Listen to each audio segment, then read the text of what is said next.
Hey guys, how's it going? It's Zenful, and this is week one of my Group Ironman old school Runescape experience.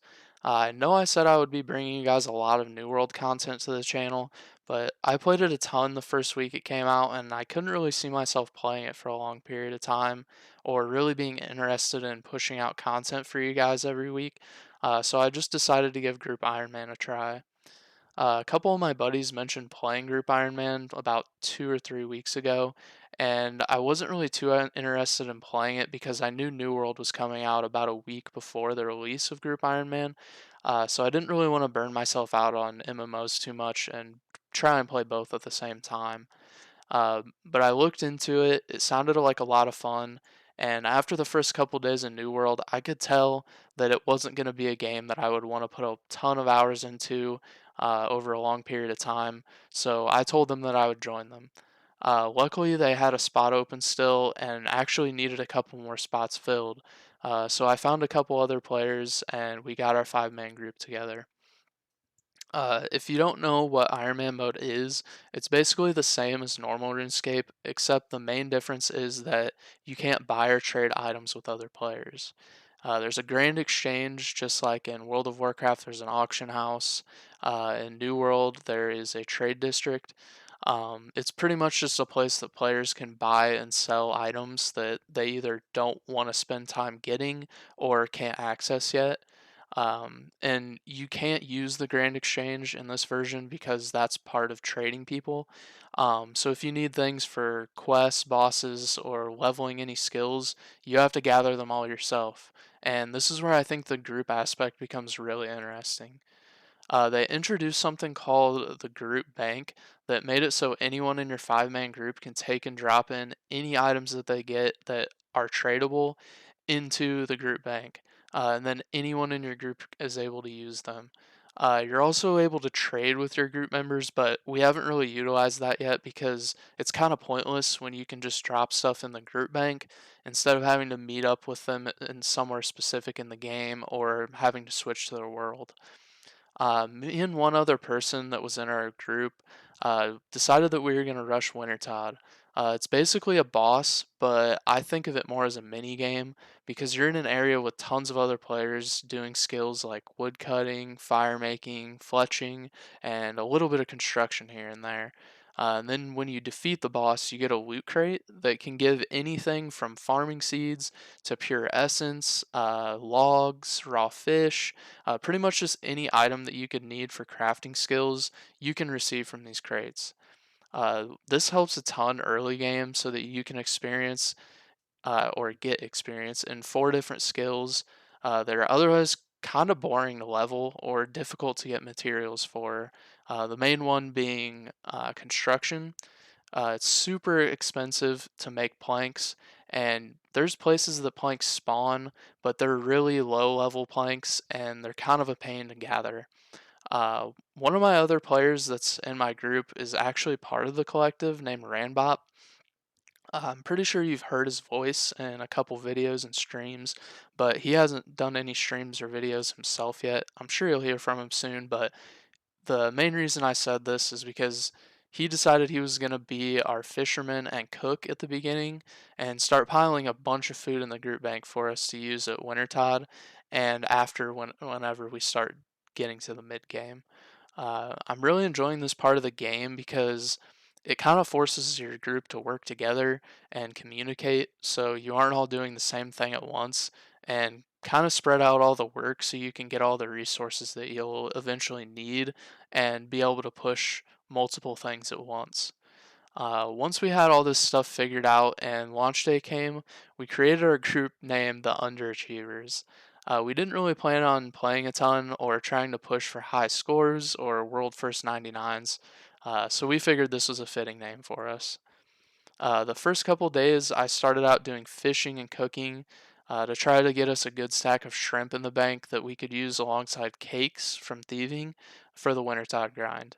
After I got around 30 in both fishing and cooking, I moved on to wood cutting and the skill that I really needed to level in fire making.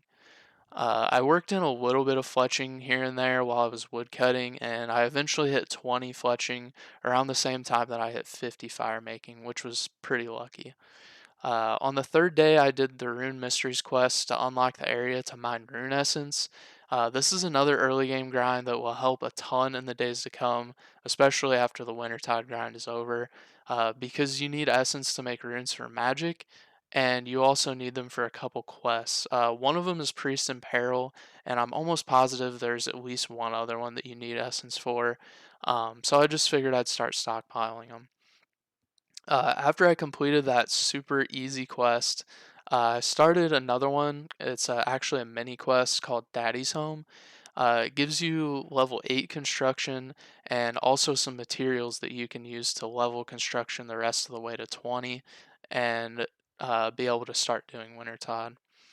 I used the materials that it gave me from Daddy's Home to get to level 12 construction so that I finally had the requirements for the Tower of Life quest, which would end up boosting me from 12 to 15 construction and level 5 in both crafting and thieving.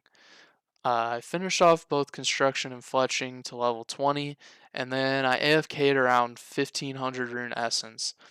After I did that, I headed off to Ardoin Cake Stalls, which is the main place that you want to get food for Wintertide because cakes are easily the best food for low levels.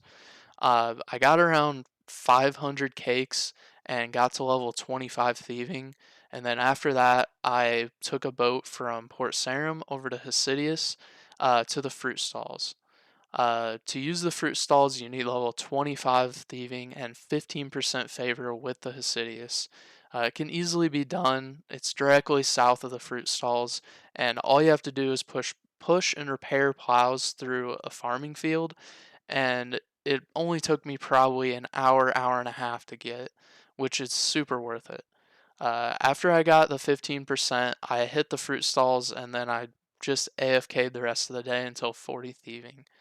On day 4, I made my way from the fruit stalls in Hesidius up directly north to Wintertod because I finally had all the requirements that I needed and plenty enough cakes and shrimp to last me for most of the Wintertide grind.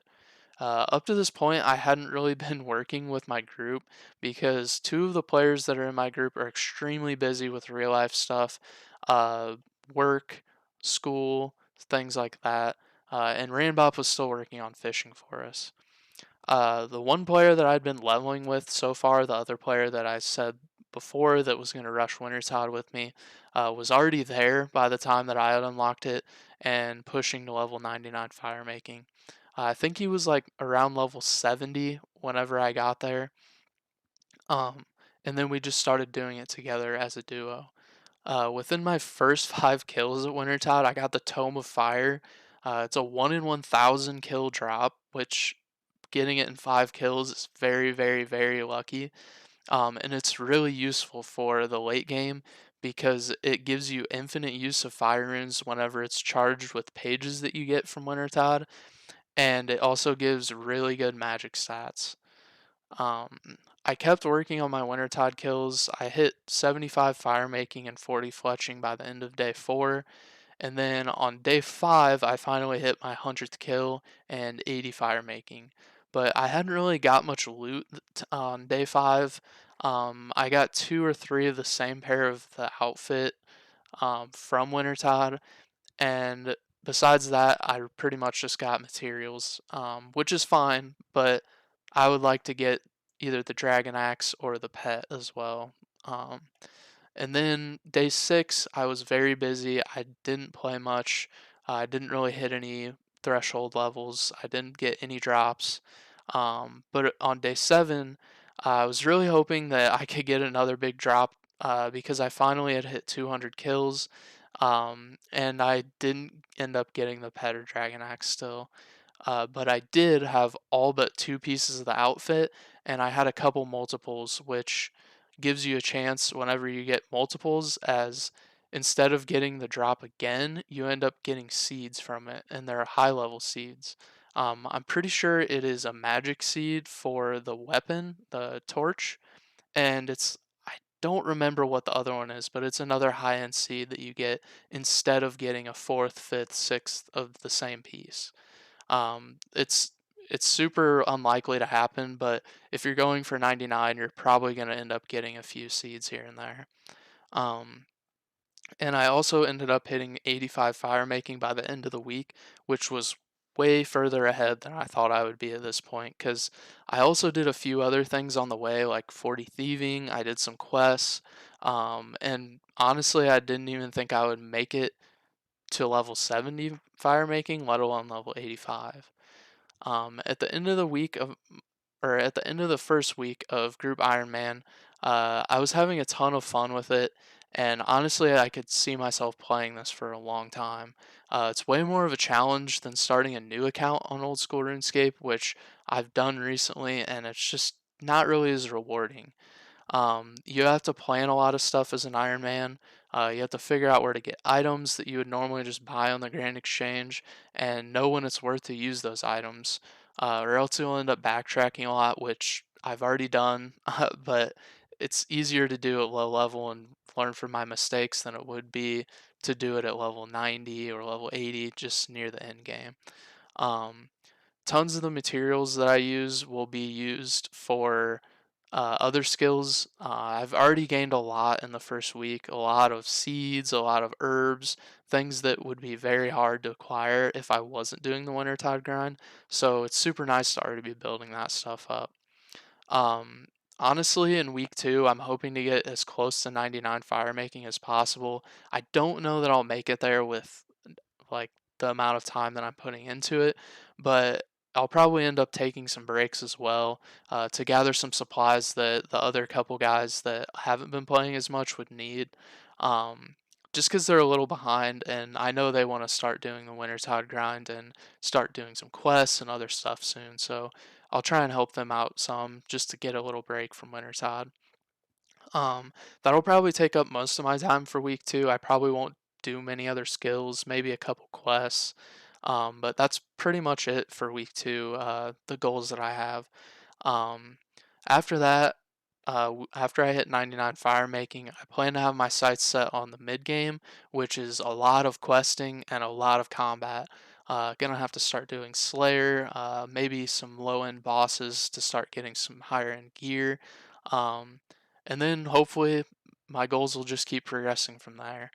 I really hope you guys enjoyed this video. That's pretty much all I have for this week. I hope you enjoyed the content of the video.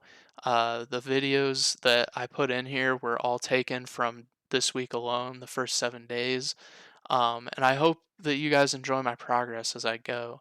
I'm not necessarily the biggest grinder in Group Ironman, but I will be playing a decent bit and should be getting a good bit of progress every week. So make sure you guys like and subscribe to get notifications when I post and see my progress as I go. I'll see you guys next week, but for now, I'm out. Peace.